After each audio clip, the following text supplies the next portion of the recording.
Good morning, you guys. Welcome back to the channel. Today we're going to be going over something that I've been pretty excited to be able to do. It's going to pretty much finish up the engine assembly that we've got. We've been waiting on a couple of these parts for a couple of weeks. One of my buddies actually sandblasted a few things for me. So because the turbo is going to be a forward and up mount on the exhaust manifold, it's going to be right up here above the engine, and where it sits, it's going to be right in the bay. It's going to have the potential to add a lot of heat. So to be able to help fight that, one of the things that I wanted to do was to CERAKOTE the headers, but they were pretty dirty. I bought the turbo kit used and the headers had been used, so they had started to oxidize a little bit. They didn't look super great. So my buddy went ahead, took them to his house for me. He's got a sandblaster, and he sandblasted the entire exhaust manifold, and it looks so much better now. This was in pretty rough shape before, and it is now completely cleaned up. So we are going to be CERAKOTing this today, as well as two other parts that he sandblasted for me, one of which is the exhaust housing for the turbo. We're going to be doing that as well. And then this is the merge collector piece that bolts from the manifold to the turbo. So both of those are taken care of. I really appreciate his help in doing that for me. The other couple pieces that we are going to end up doing that weren't sandblasted because they didn't really need it are these couple of exhaust pieces. This is the downpipe and connector pipes for the back of the exhaust housing on the turbo down to meet up with the rest of the exhaust. And then here's our dump tube. All three of those I'm going to go ahead and CERAKOTE as well.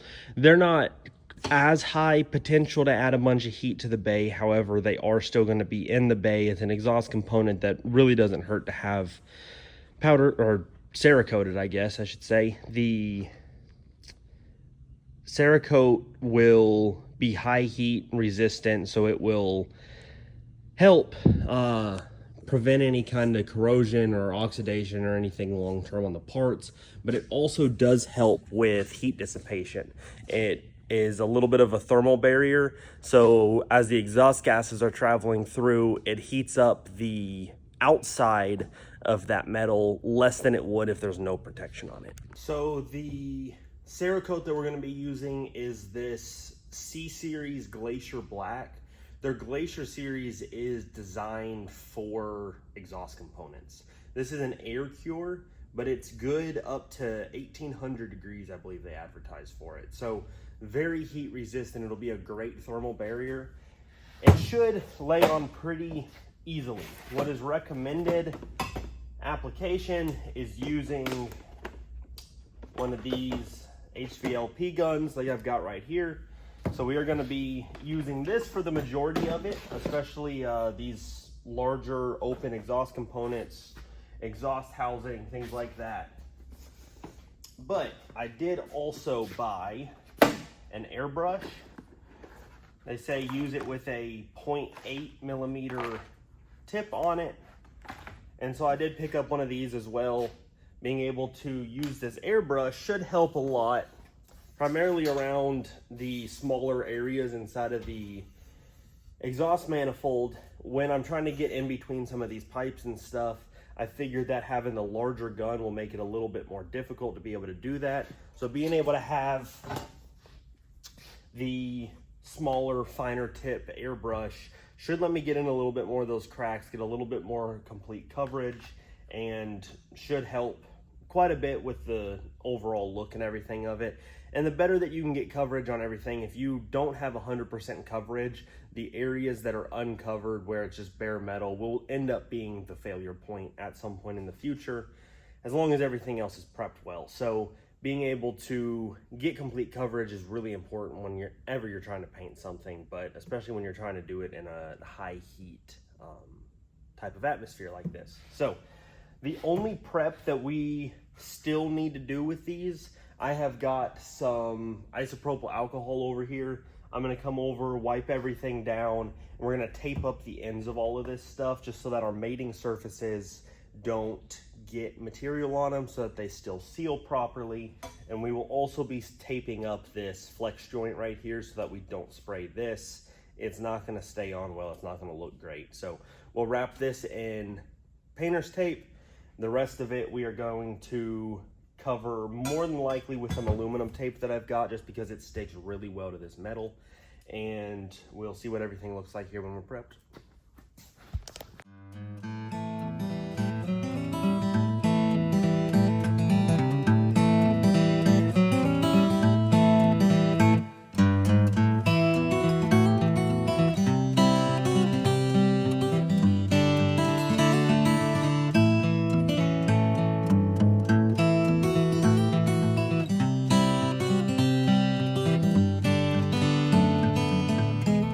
All right, we've got everything laid out up here and taped off any of the sealing surfaces, any of the openings on these. The only one that didn't is this bottom piece, because it doesn't matter if I get some CERAKOTE up inside of there. That's open to atmosphere. Taped up all this stuff. Then I taped inside of where my O2 sensor will go, and I taped up this flex joint. Everything should be ready to go now. We are gonna be setting up this airbrush gun. We're actually going to be just getting everything fully prepped and coming back and painting a little bit later. It's currently raining outside, and since I don't have a paint booth, I prefer trying to paint when it's not actively raining and quite as high of humidity. So we are going to just get everything prepped. I'm going to go off to work, and then I'll come back this afternoon and spray everything. It does have a 5-day cure time, so it's good to be handled within, I believe they say 2 hours or about that time. Within 24 hours, it should be completely tack-free, but they don't want any heat or anything going through it for 5 days. So I want to make sure everything gets sprayed so I can let it sit for the next week. And then I'll be out of the country for just a little bit, but once I come back, I plan on trying to throw the engine back in the car. So I want to be able to make sure that this stuff is ready in advance and good to go, so that this is not what's holding me up when I'm trying to put stuff in the car. All right, you guys. So everything is set up outside. Kind of a makeshift little rig, ladder, some conduit, but I didn't want to have to build a paint booth inside. So we're running out of sunlight kind of quickly. So this was the first time I'm going to be able to update you guys. We have got our CERAKOTE in our paint container. Spray gun and everything is sitting right outside here. So we are just about to go. This is supposed to only need 1 coat of paint. So if that is how this works, then it should be a pretty quick process. I'm going to have to put some paint in the airbrush to be able to hit some of the fine touch-up spots there at the end. However, I'm hoping that the majority of this should go relatively smooth anyway. I'm going to set up a time lapse, show you guys what is going on, and we'll see how it turns out.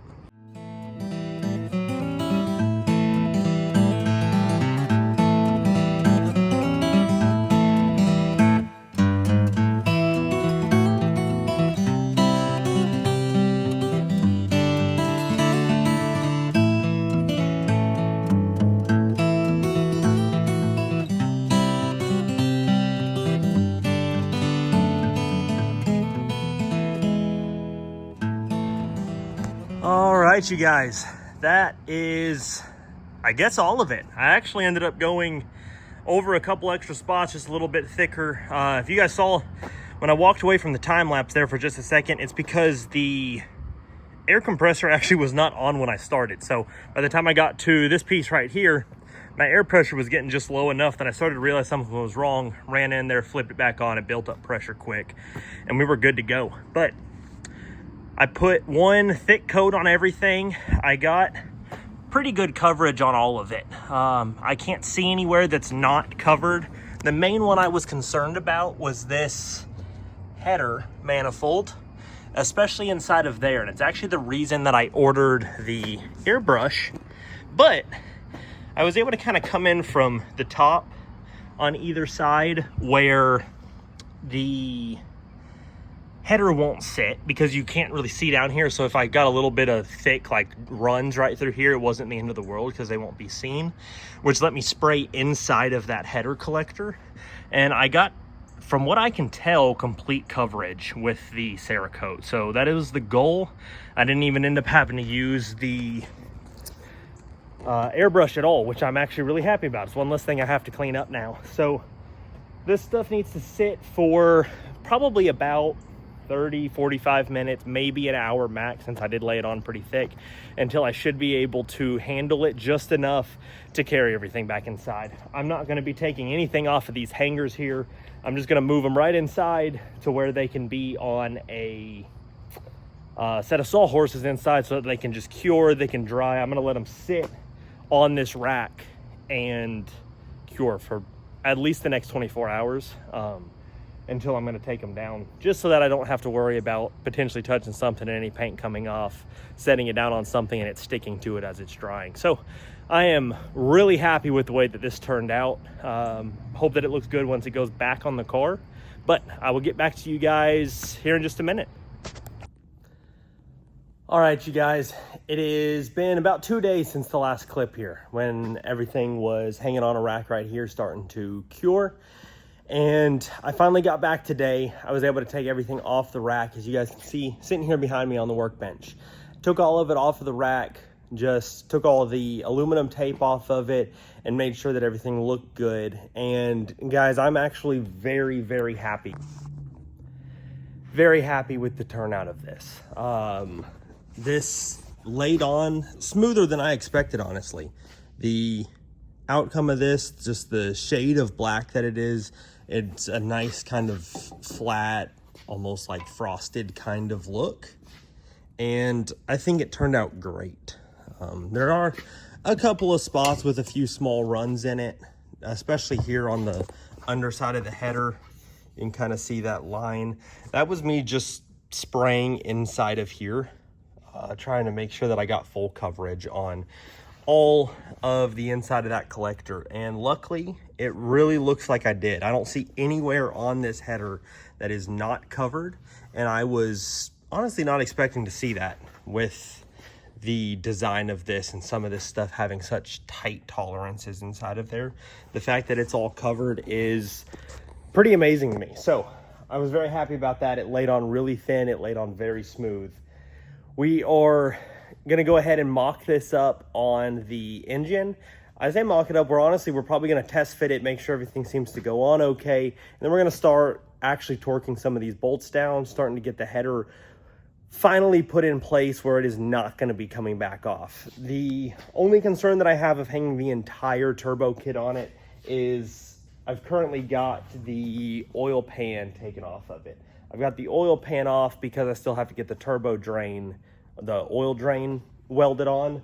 So I've got the pan off, so I don't want to put a ton of weight way up here in the front with the header and everything mounted to it just to have to take that stuff back off, due to the fact that I'm gonna have to flip the engine back upside down to be able to put the oil pan back on it. But I do think that the header itself will be fine to be able to put on. So we're gonna get that mounted up. We're gonna see what it looks like on there. I think it's gonna look great being this black painted or CERAKOTED color. This header is installed. I did go ahead and put this merge pipe on as well that actually mounts the turbo to it. I don't think I'm gonna put the turbo on quite yet. I have everything over here. I still need to put the exhaust housing back on the compressor wheel, but I kind of want to clean some of this stuff up, and I don't really have any reason to put it on here. If I put it on, I'm gonna have to take it right back off. So rather than that, I'm gonna wait. These are the bolts that it came with, since I did buy the kit used. It's used hardware as well, and it's a little bit rusty. Luckily, I do have some hardware that is brand new, that is black, that should, well, I say should work. It does work. I already tested the thread pitch. Everything does thread correctly. However, as you can see, they're a little bit longer, especially this one bolt, because there is one bolt right here that is pretty difficult to thread in once it's actually on. So I'm gonna have to cut down these bolts and the bandsaw, but I don't want to do all that right now. There's a little bit more stuff that I'm gonna prioritize on the engine before I have to worry about that.